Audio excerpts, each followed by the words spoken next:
Welcome to this journey of one of the most disturbing cases in recorded history of the Mississippi Delta. Before we begin, I invite you to leave a comment about where you're watching from and the exact time you heard this story. We're interested in knowing where and at what times of day or night these documented accounts arrive. The year was 1884, and Greenville, Mississippi stood as a testament to both prosperity and profound darkness.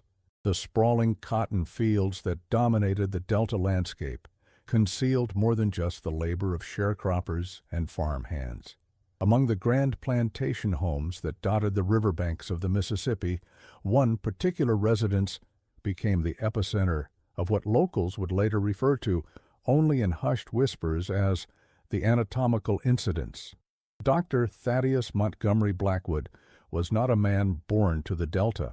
He arrived in Washington County in the spring of 1879, his credentials from Philadelphia's Jefferson Medical College earning him immediate respect among the plantation owners who required medical attention for their laborers. His practice thrived, and within a year he had purchased a modest yet elegant home on the eastern edge of Greenville, complete with a separate structure that served as both his office and what he called his research facility. What made Dr.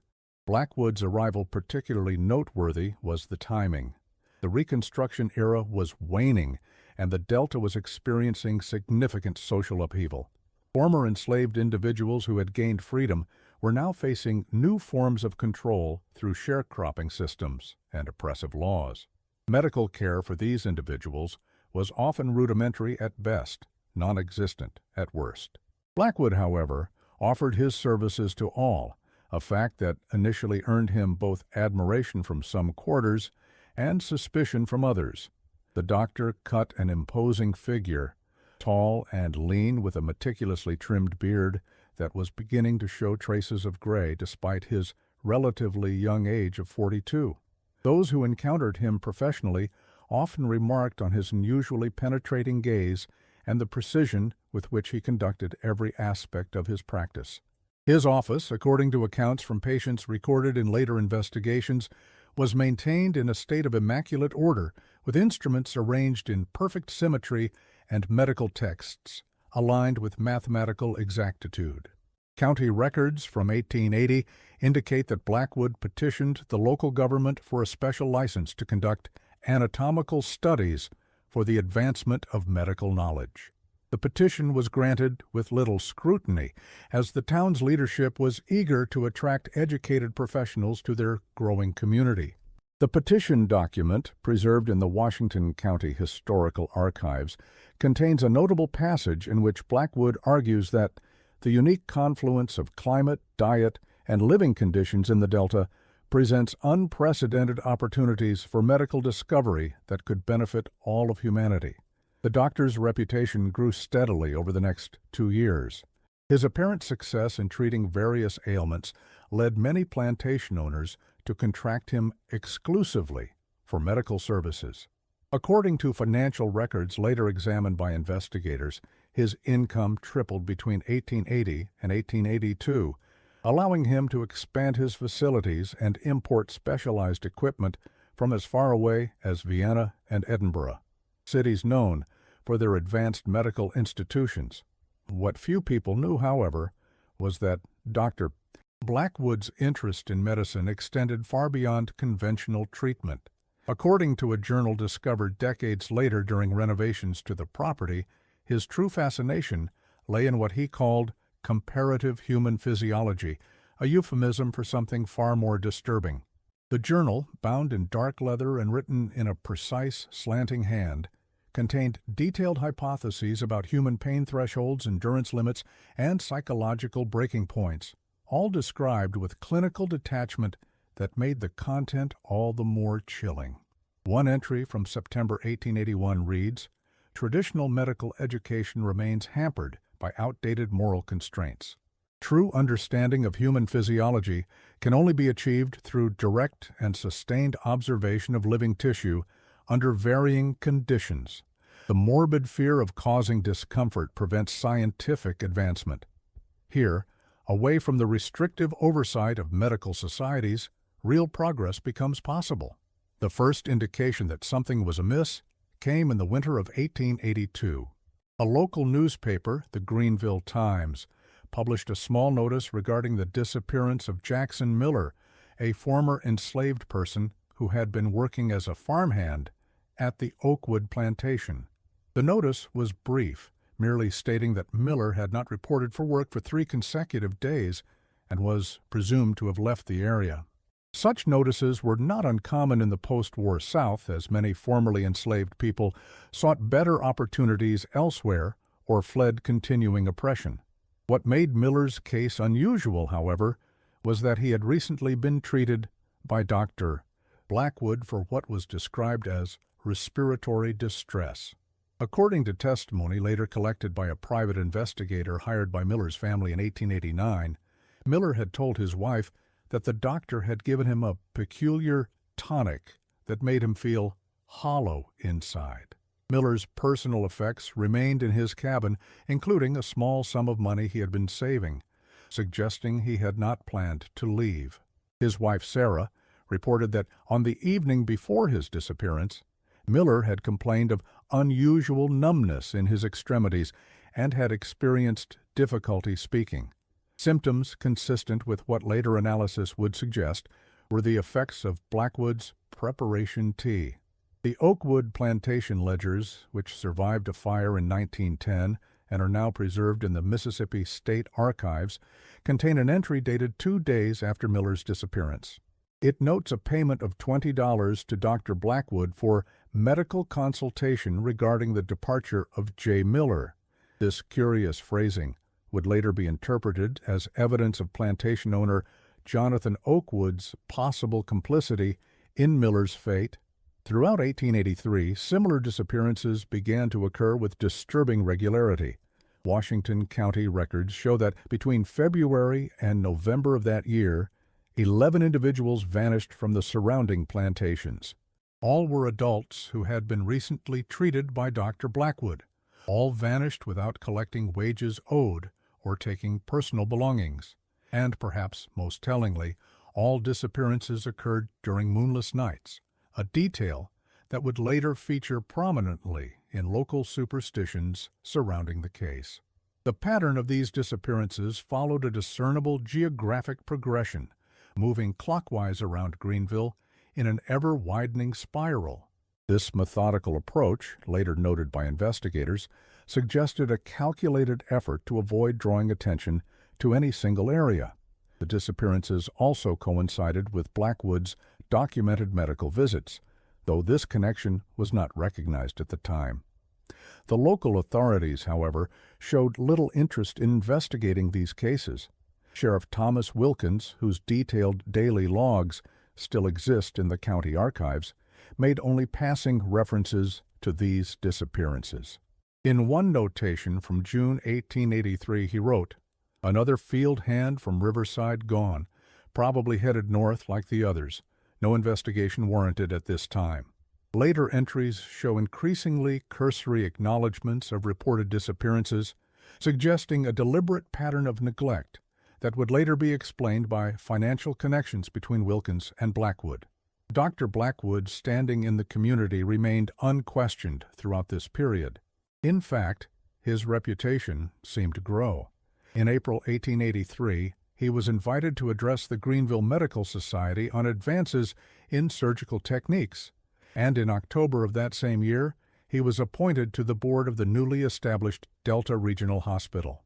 A transcript of his address to the Medical Society, preserved in their archives, reveals his remarkable ability to present himself as the embodiment of scientific progress while concealing his true activities. Gentlemen, medicine stands at a crossroads. We can remain bound by the cautious incrementalism of the past, or we can boldly embrace the experimental spirit that has given us anesthesia, antisepsis, and vaccination. Here in our isolated corner of the world, we have the opportunity, indeed the responsibility, to advance medical knowledge through rigorous observation and methodical documentation. While our northern colleagues debate endlessly in their comfortable lecture halls, we in the field must act decisively if we are to conquer disease and suffering. His wealth also increased noticeably during this period, allowing him to expand his private residence and add a substantial brick structure to the rear of his property, a building with unusually thick walls and, as was later discovered, no windows. Building permits filed with the county clerk's office described this structure as an advanced research facility with specialized ventilation and containment features necessary for the study of tropical pathogens. The construction was completed in just 6 weeks by laborers brought in from New Orleans rather than local workers, another unusual detail that raised no concerns at the time, but would later be seen as evidence of Blackwood's desire for secrecy. According to later forensic analysis of the site, the building featured several innovative elements that served his sinister purposes: walls lined with cork and felt to muffle sound, a sophisticated drainage system that could handle substantial quantities of fluid, specialized ventilation that prevented odors from escaping, and, most disturbing of all, a custom-designed refrigeration system imported from Germany that could maintain temperatures low enough to preserve organic specimens for extended periods. By late 1883, Blackwood's private research facility was fully operational. The true nature of Dr. Blackwood's activities might have remained hidden forever if not for the arrival of Dr. James Harrington in early 1884. Harrington, a young physician from Boston, had come to Mississippi to study tropical diseases that were prevalent in the humid Delta region. Having read some of Blackwood's published papers on the subject, Harrington sought him out as a mentor. At just 29 years of age, Harrington represented the newest generation of American physicians, educated in the latest scientific methods, but perhaps lacking the worldly skepticism that might have protected him. Correspondence between Harrington and his fiancée in Boston, preserved in the Harvard Medical School archives, reveals his initial admiration for Blackwood. In a letter dated February 12, 1884, he wrote, "Dr. B. is everything I had hoped for in a mentor, brilliant, methodical, and possessed of knowledge that seems almost beyond modern medicine. His techniques for treating malarial fever are revolutionary, though he guards his methods closely. I have begun to suspect that his reluctance to publish his findings in detail stems from a desire to perfect them before subjecting them to the scrutiny of the medical establishment, which can be unforgiving to innovators." A subsequent letter, dated February 27th, offers additional insights into Blackwood's character and methods.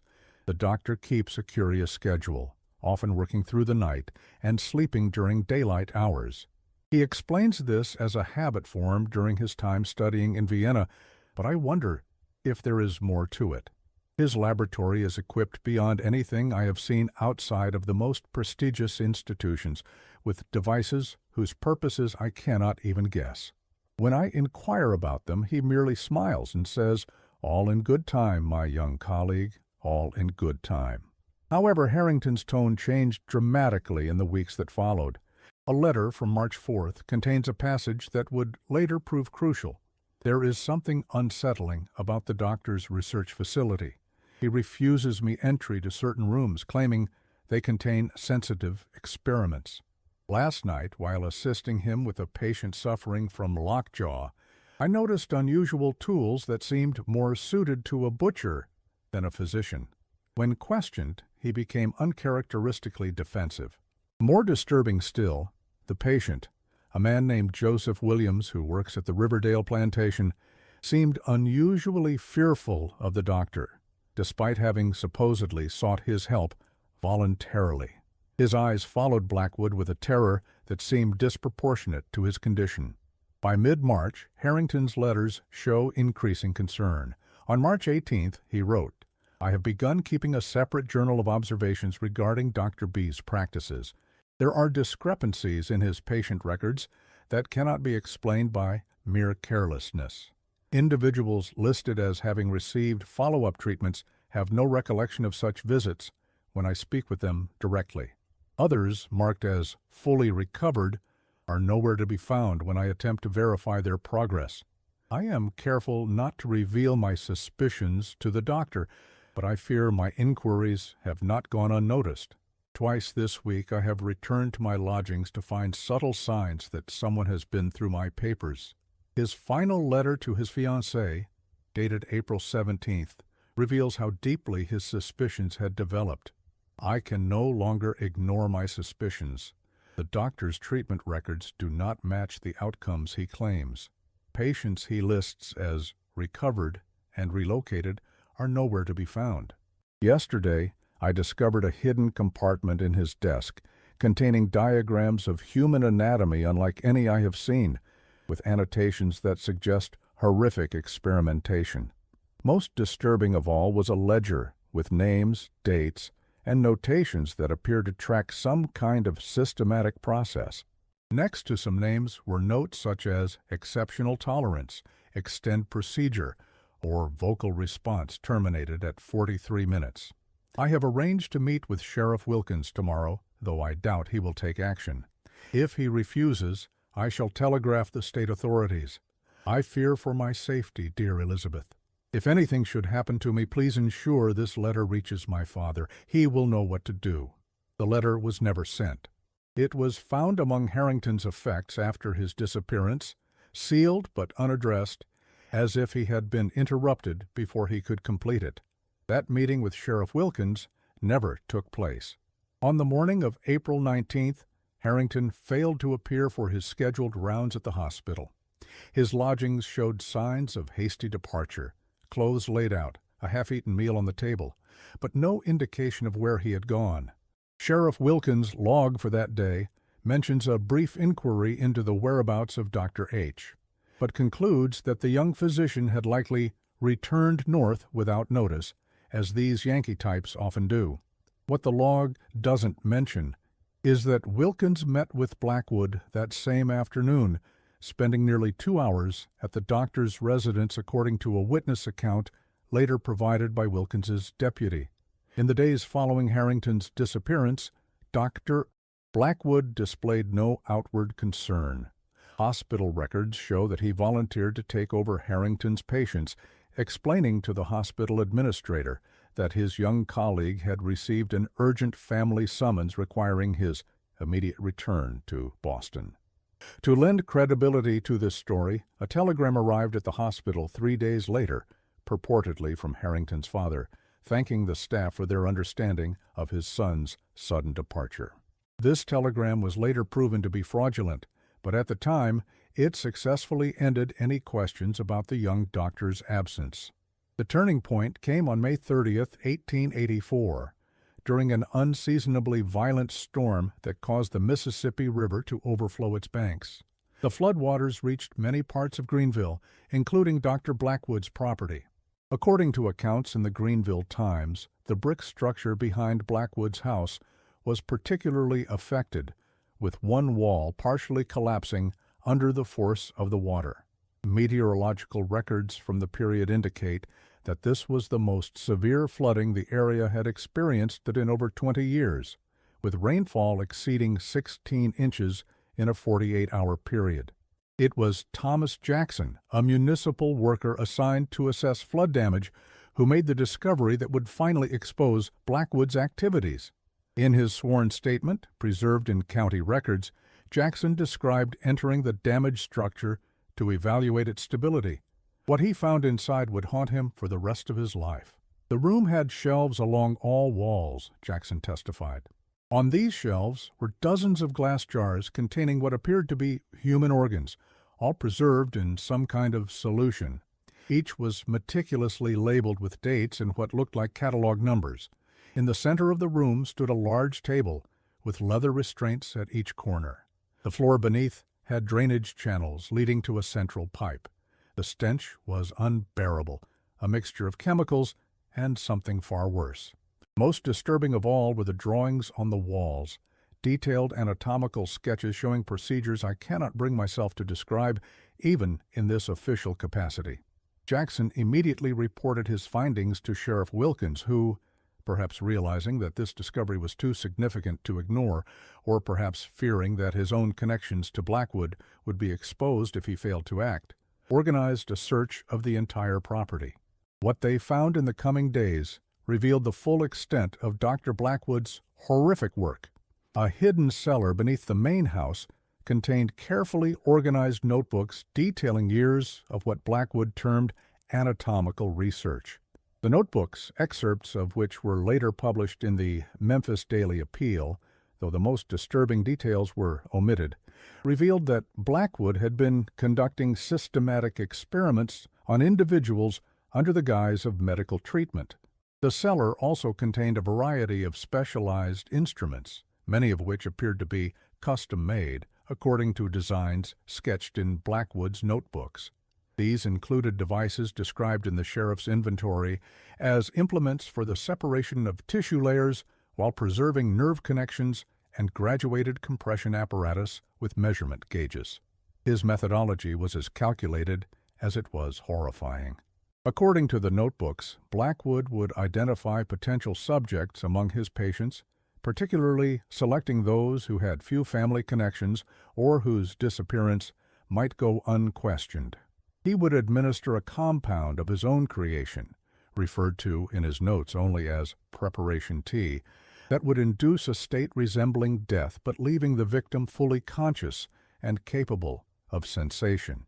The chemical composition of this compound was detailed in his notes, revealing a complex mixture that included extracts from certain tropical plants, mineral compounds, and synthetic elements that would not be fully understood by pharmacologists until decades later. Once transported to his facility, these individuals would be subjected to various surgical procedures, all conducted while they remained aware but immobilized. Blackwood's notes detailed his particular interest in pain thresholds, sensory responses, and the body's adaptation to systematic trauma, all documented with clinical detachment. One notebook contained what he called progressive threshold tables, systematic records of how long various subjects could endure different types of stimuli before losing consciousness or experiencing organ failure. Perhaps most disturbing were the entries related to what he called isolation studies, where he would surgically remove sensory organs while documenting the psychological effects on his still conscious subjects. In one particularly chilling passage, he wrote, "Subject 17 has now endured 72 hours of complete sensory deprivation. The physiological responses continue to fascinate. Heart rate increases, despite lack of external stimuli. Vocalization attempts persist, though I have ensured no sound can be produced. The human mind, when trapped within a body it can no longer control, creates its own stimuli. Further observation required." Blackwood's notes revealed a man of extraordinary intelligence perverted to monstrous purposes. His observations were precise, his methodology rigorous, and his documentation meticulous. All the hallmarks of scientific inquiry turned toward inhuman ends. In one entry from January 1884, he wrote, "Traditional medical ethics represent nothing more than superstitious limitations on knowledge acquisition. The subjects I select would otherwise contribute nothing of significance to human progress. Through my work, they serve a higher purpose, the advancement of medical knowledge that will eventually benefit all mankind. History will vindicate methods currently considered taboo." The investigation revealed that Blackwood had conducted his experiments on at least 27 individuals over the course of 4 years.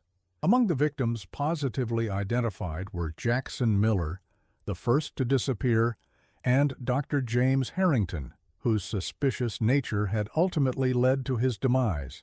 Harrington's remains were found in a lime-filled pit behind the brick structure, his body bearing evidence of the same methodical dissection documented in Blackwood's notebooks. Forensic examination, primitive by modern standards, but conducted with care by a pathologist brought in from New Orleans, indicated that Harrington had remained alive during the initial stages of Blackwood's procedure. As news of the discovery spread, public outrage erupted. The Greenville Times's front page on June 4, 1884, carried the headline, "Chamber of Horrors Discovered.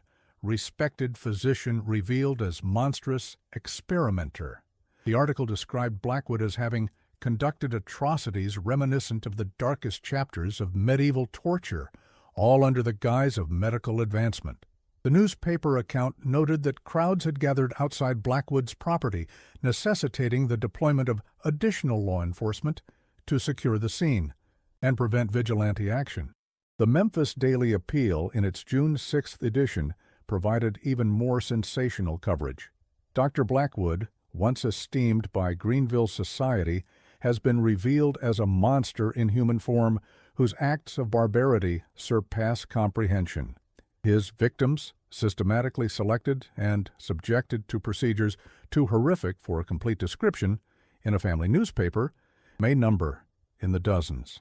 The discovery in Greenville may represent merely the surface of a deep and terrible abyss. Dr. Blackwood himself, however, was nowhere to be found. Sheriff Wilkins's reports indicate that a thorough search was conducted throughout Washington County and neighboring areas. Riverboats were checked, train stations monitored, and neighboring law enforcement agencies alerted. Yet Thaddeus Montgomery Blackwood had vanished as completely as many of his victims had before him.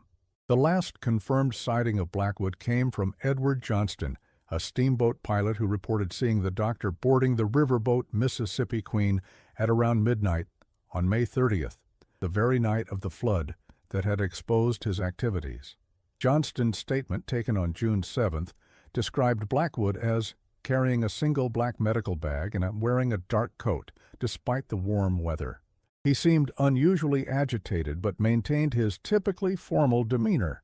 Johnston noted that Blackwood had paid cash for passage to Vicksburg, roughly 100 miles downriver. Investigations in Vicksburg yielded no definitive trace of the fugitive doctor. A clerk at the Magnolia Hotel recalled a guest matching Blackwood's description who stayed for a single night on May 31st and departed early the following morning, but the guest had registered under the name Thomas Bradford. Subsequent inquiries at transportation hubs throughout the region produced only unconfirmed sightings and contradictory reports. The subsequent investigation into how Blackwood had been able to operate undetected for so long revealed troubling connections that had enabled his activities.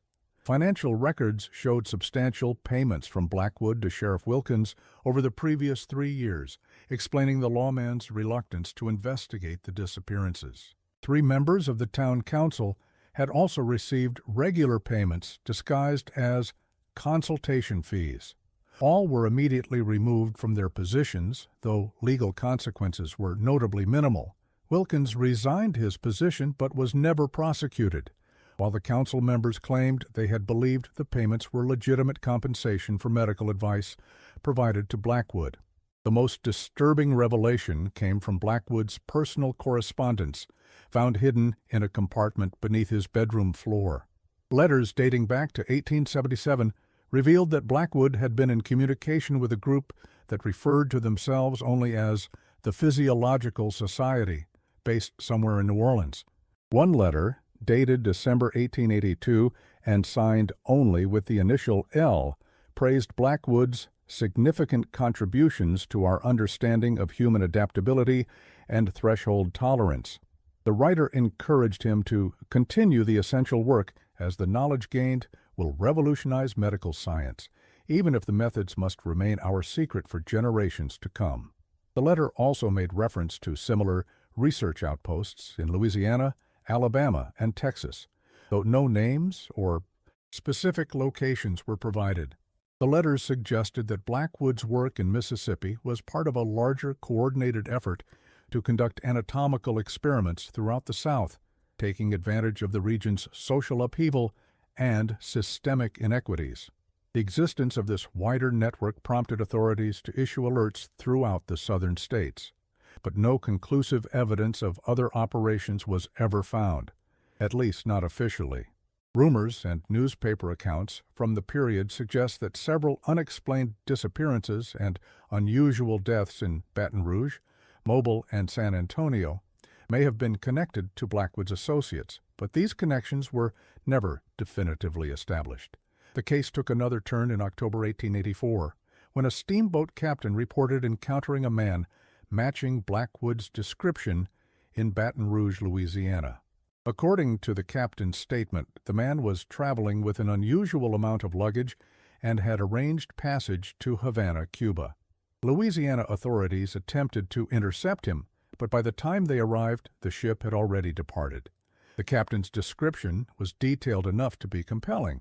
He noted the man's penetrating gaze and unusually precise manner of speech, both characteristics associated with Blackwood. Cuban records from this period are incomplete, but there is a tantalizing entry in the Havana Port Authority logs from November 1884 noting the arrival of a Dr. Thomas Black from the United States, described as a RAS visiting medical researcher. Whether this was Blackwood traveling under a slight variation of his name remains unconfirmed. The log entry indicates that Dr. Black declared his intention to establish a private practice specializing in nervous disorders and tropical maladies, and had secured lodgings in the Vedado district of Havana. Diplomatic communications between the United States and Cuban authorities, still under Spanish rule at the time, show that an informal request was made for information regarding this physician, but the response was non-committal. A dispatch from the Spanish governor's office stated only that numerous American medical professionals establish practices in Havana each year, and that, without definitive evidence of criminal identity, no action can be taken against individuals engaged in legitimate enterprise. The Greenville property where Blackwood had conducted his gruesome work became the subject of intense public fascination and debate. Some called for the buildings to be razed completely, viewing them as a monument to horror that should not be allowed to stand. Others argued for preservation as a historical warning. In the end, practicality prevailed. The main house was eventually sold at auction in 1886, while the brick structure that had housed Blackwood's laboratory was demolished. The auction records for the property reveal an interesting detail. The successful bidder was a doctor, William Morris, who had recently arrived from Charleston. Morris maintained ownership for just 7 months before selling the property at a loss and departing Greenville.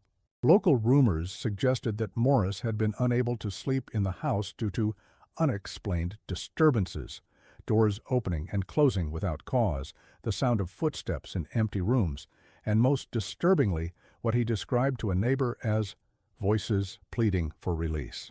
While such accounts can be easily dismissed as the product of imagination influenced by the property's notorious history, they became part of the local folklore surrounding the Blackwood case. The remains of identified victims were returned to their families for proper burial. For those who could not be identified, a memorial service was held at the Greenville Cemetery on July 15, 1884. A small stone marker was erected bearing the simple inscription, "In memory of the unnamed, victims of unspeakable cruelty, may they find the peace denied them in life." The ceremony, according to newspaper accounts, was attended by over 300 local residents, a remarkable turnout considering that many of the victims were from marginalized communities whose deaths might otherwise have gone unacknowledged. Reverend Thomas Holloway, who conducted the service, delivered what local newspapers described as a powerful oration on the equality of all souls before God and the terrible consequences when society fails to protect its most vulnerable members. His sermon, reprinted in several regional newspapers, contained a passage that resonated far beyond Greenville. The most profound evil is not that which announces itself with thunder and lightning, but that which walks among us wearing the mask of respectability and progress. Let us learn from this tragedy that we must look beyond credentials and social standing to the character beneath. The Blackwood case faded from national headlines relatively quickly, though it remained part of local lore in the Delta region. Periodic articles appeared in medical journals and legal reviews over the following decades, examining various aspects of the case, from the ethical failures that allowed it to happen to the psychological profile of a man who could commit such acts while maintaining the veneer of respectability. The Journal of the American Medical Association published a comprehensive analysis of the case in 1890, using it as an example of why stronger ethical guidelines and oversight were needed in medical research. The article, written by Dr. Henry Cartwright of Johns Hopkins University, argued that the Blackwood atrocities, while extreme, represent the logical endpoint of a philosophy that places scientific advancement above human dignity. Medicine must recognize that the means by which knowledge is obtained are as important as the knowledge itself. In the legal realm, the case influenced debates about professional licensing and accountability. An article in the Harvard Law Review in 1895 cited Blackwood as an example of how professional credentials can become a shield behind which the worst abuses may occur undetected, calling for more rigorous oversight of medical practitioners, particularly those operating in isolated areas.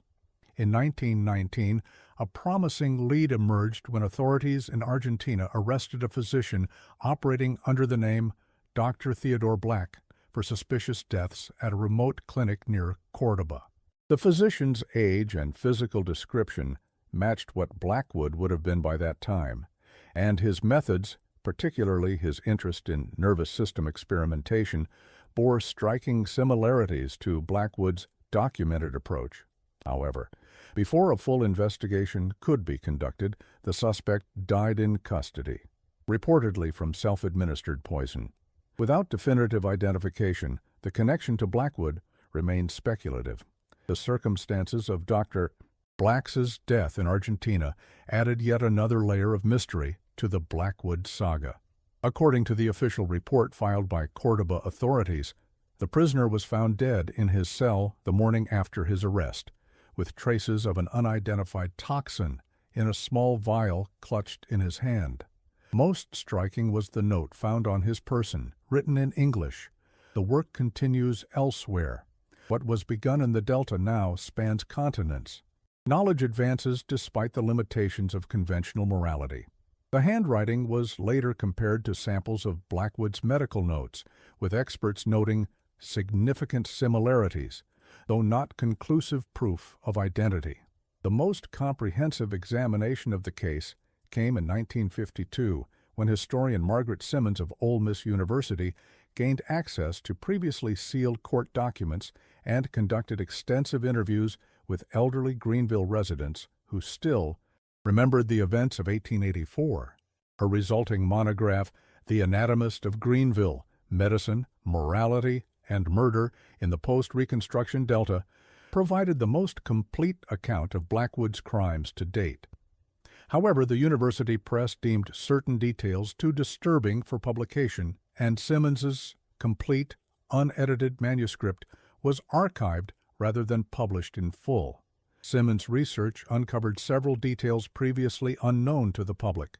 Among these was evidence suggesting that Blackwood may have conducted similar experiments during his medical training in Philadelphia, but had been protected by influential mentors who valued his scientific contributions despite their questionable methods. She also discovered correspondence indicating that Blackwood had been formally expelled from a medical research position in France in 1876 for approaches to anatomical study incompatible with institutional standards, a euphemism that takes on sinister significance in light of his later activities. Perhaps most significantly, Simmons identified connections between Blackwood and several other physicians across the South, who had been implicated in unusual deaths or disappearances between 1875 and 1900. While she could not prove a coordinated network, the pattern she identified suggested that Blackwood may indeed have been part of a larger group of like-minded practitioners who shared his disregard for ethical boundaries and his interest in experimental human physiology. In 1967, during renovations to the Greenville County Courthouse, workers discovered a sealed metal box that had been concealed within a wall. Inside was a collection of daguerreotypes, early photographic images that depicted Blackwood's laboratory and what appeared to be documentation of his procedures. The images were quickly confiscated by local authorities and, according to official records, were destroyed. due to their disturbing nature. However, rumors persist that copies were made and still exist in private collections or sealed archives. A retired county clerk named Harold Jenkins, in an interview with the Greenville Delta Democrat-Times in 1978, claimed to have seen the photographs before their alleged destruction. "They showed things no person should ever see," Jenkins stated. "But what struck me most wasn't the obvious horror of what was depicted, but the careful, almost artistic composition of the images. They weren't just documentation. They were created by someone who took pride in what he was doing. That's what keeps me awake at night, even all these years later." The site where Blackwood's home once stood has changed considerably over the decades. The property was eventually subdivided and new structures were built. Today, a small medical office stands approximately where the main house was located, an ironic twist that few current occupants are aware of. The area where the laboratory once existed remains undeveloped, now part of a small public park where local residents walk their dogs, unaware of the ground's grim history. Periodically, interest in the Blackwood case resurfaces. In 1987, a documentary filmmaker attempted to produce a historical account of the events, but abandoned the project after experiencing what he described as unusual technical difficulties and disturbing dreams while researching in Greenville. In 2005, an anthropology team from the University of Mississippi conducted a limited archaeological survey of the area where Blackwood's laboratory had stood, finding fragments of glass containers consistent with those described in the original investigation, as well as unusual metal implements that defied immediate identification. Those who study the Blackwood case often note its significance beyond the horror of the individual crimes. It stands as a stark example of how respected institutions, medicine, law enforcement, local government, can be corrupted or fail in their duty to protect, particularly when those being harmed are from marginalized communities. The ease with which Blackwood integrated himself into Greenville society, gaining trust and authority that shielded his activities from scrutiny, remains perhaps the most chilling aspect of the case. Dr. Eleanor Richards, a medical historian at Tulane University who has studied the Blackwood case extensively, observed in a 2010 article, "What makes Blackwood truly terrifying is not just what he did, but how easily he did it. He wasn't hiding in shadows. He was operating in plain sight, protected by his professional status and the social structures of his time. The true lesson of the case is how vulnerable we remain to predators who wear the mantle of authority and expertise." The fate of Dr. Thaddeus Montgomery Blackwood remains one of American history's unsolved mysteries. Some historians believe he successfully established a new identity elsewhere, perhaps continuing his gruesome work under different circumstances. Others suggest he may have joined like-minded researchers in countries with less rigorous ethical oversight. A minority view holds that he never left Mississippi at all, but rather fell victim to private vengeance, possibly at the hands of families whose loved ones he had tortured. The story of Blackwood and his victims has been largely overlooked in broader historical accounts of the period, overshadowed by the larger social and political narratives of Reconstruction and its aftermath. Yet, for those who study the intersection of medicine, ethics, and justice, the case remains a powerful, cautionary tale. In 1959, a descendant of James Harrington, the young doctor whose suspicions cost him his life, visited Greenville to pay respects at the memorial stone. According to local newspaper accounts, he placed a small brass plaque beside the original marker, bearing a quote from his ancestor's final letter: "There are things done in darkness that must be brought to light, whatever the cost." The plaque remained for several decades until it disappeared in the mid-1980s, removed by vandals or souvenir hunters, or perhaps by someone with a more direct connection to the case who wished certain memories to fade. Occasionally, visitors to the Greenville Cemetery report unusual experiences near the memorial stone: sudden drops in temperature the feeling of being watched, or the sound of pages turning when no one is near?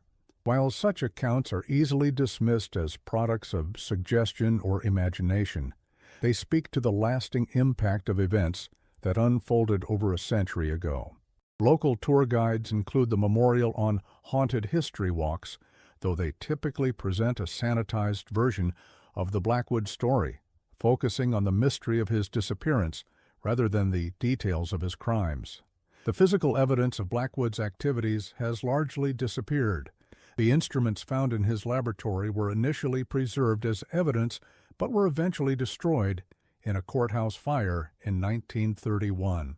Most of his notebooks and correspondence were sealed in state archives until 1950, after which portions were made available to researchers like Margaret Simmons. The complete collection, however, remains restricted, ostensibly to protect the privacy of victims' families, though some historians argue the restriction serves more to protect the reputations of prominent local families who may have been complicit in Blackwood's activities. Perhaps the most telling postscript to the Blackwood case came in 1964, when an elderly woman named Sarah Johnson granted an interview to a graduate student researching Delta history. Johnson, who claimed to be the daughter of Thomas Jackson, the municipal worker who had first discovered Blackwood's laboratory, shared a detail allegedly passed down from her father. According to Johnson, Jackson had found something else in the laboratory that day, something never mentioned in official reports: a list of names, dates, and locations spanning multiple states, with many entries marked complete and others marked pending. "My father told me," Johnson said, "that the list had hundreds of names on it, and the thing that haunted him until his dying day was that Blackwood had crossed off less than half." When asked why her father had never shared this information with authorities, Johnson claimed that he had attempted to do so, but was silenced with threats against his family. Whether this account is accurate or embellished through decades of retelling cannot be determined, but it adds another unsettling dimension to an already disturbing case. The legacy of Dr. Thaddeus Montgomery Blackwood extends beyond the individuals he directly harmed. His case has been cited in medical ethics textbooks, discussed in criminology classes, and examined by historians studying how professional authority can become a weapon when wielded without moral constraints. In a sense, his story serves as a dark mirror to the narrative of medical progress, a reminder that advances in knowledge must be tempered with ethical boundaries to avoid descending into atrocity. In 2012, researchers at the Centers for Disease Control in Atlanta made an unexpected discovery while digitizing historical medical records. Among papers donated from a private collection was a handwritten manuscript titled "Physiological Responses to Graduated Stimuli in Diverse Subject Types," a title eerily similar to phrases found in Blackwood's notes. The document, dated 1897 and attributed to a T.M. Bradford, M.D., contained detailed observations that experts described as advanced for their time but deeply disturbing in their implications. Analysis of the handwriting suggested strong similarities to Blackwood's known writings, though, as with the Argentine evidence, no definitive conclusion could be reached. Whether this manuscript represents evidence of Blackwood's continued work under an assumed identity or merely a coincidental similarity remains unknown. The document was transferred to the National Archives, where it joined other materials related to the Blackwood case, in a collection accessible only to authorized researchers. The restrictions surrounding these materials have fueled speculation about what they might contain, and whether some aspects of the case remain actively concealed more than a century after the events in Greenville. For those who walk the quiet streets of Greenville today, there is little to suggest the horror that once occurred there. Time and progress have erased most physical traces of Blackwood's presence. Yet in library archives, in court records, and in the collective memory of the Delta, the story endures, a reminder that the most terrifying monsters are not supernatural creatures, but ordinary humans whose darkness goes unrecognized until it's too late. As the Mississippi River continues its eternal flow past Greenville, it carries with it the echoes of countless stories, some celebrated, some deliberately forgotten. Among them is the tale of a doctor who came to heal, but instead inflicted unimaginable suffering, a community that failed to protect its most vulnerable members, and the questions that remain unanswered after more than a century. In the words of Margaret Simmons, whose research brought the case back to public attention in the 1950s, the most disturbing aspect of the Blackwood affair is not what we know happened, but what we will never know: how many others suffered and died unrecorded, how many similar cases went undiscovered, and how the man responsible may have continued his work elsewhere, perhaps for many years. Some wounds never heal because they remain hidden, festering beneath the surface of history. For those seeking to understand the darkest capabilities of human nature, the case of Dr. Thaddeus Montgomery Blackwood remains a sobering study, a glimpse into an abyss that continues to stare back at us across the decades. It stands as a testament to the necessity of vigilance, ethical boundaries, and the courage to question authority, even when it comes in the form of respected professionals who claim to act in the name of progress. And perhaps somewhere, in some distant cemetery or under some assumed name, lies the final resting place of a man who turned medicine into monstrosity, whose precise fate remains one of history's unanswered questions. Until that mystery is solved, the story of the doctor of Mississippi's Delta remains incomplete, a cold case that continues to chill the blood of those who discover it. As night falls over the Mississippi Delta, the whispers of the past grow quieter, but never quite disappear. And in the shadows between what is documented and what is lost to time lies the true horror of what happened in that laboratory in 1884, a horror that, perhaps mercifully, can never be fully known or understood. In 2018, a historian researching medical practices in the post-Reconstruction South discovered correspondence between Blackwood and a physician in New Orleans identified only as L, likely the same individual who had signed the encouraging letter found among Blackwood's papers. The letters, preserved in a private collection and never before examined by researchers, contained discussions of experimental protocols and subject selection criteria that suggest a methodical approach to their gruesome activities. Most disturbing was a passage in which L advised Blackwood to maintain absolute clinical detachment and remember that advancement of knowledge justifies methods that the uninitiated would find objectionable. The true extent of their collaboration, and whether it extended to other physicians across the region, may never be known. But the evidence suggests that Blackwood, however monstrous, was not an aberration, but potentially part of a wider network of medical practitioners who had embraced a philosophy that valued knowledge acquisition above human dignity and ethical restraint. This possibility, that Blackwood was not alone in his activities, perhaps explains the enduring fascination with his case. It raises uncomfortable questions about how many similar atrocities may have occurred undetected throughout history, conducted by individuals whose professional standing placed them beyond suspicion. It reminds us that the most effective predators are not those who lurk at the margins of society, but those who operate within its respected institutions, protected by credentials and connections. As one psychiatrist noted in a 2015 analysis of the case, Blackwood represents a particular type of predator, one who intellectualizes his sadism and cloaks it in the language of scientific progress. Such individuals are especially dangerous because they can convince themselves, and sometimes others, that their actions serve a higher purpose. This insight perhaps explains why Blackwood was able to continue his activities for so long without experiencing the moral conflict that might have limited his actions.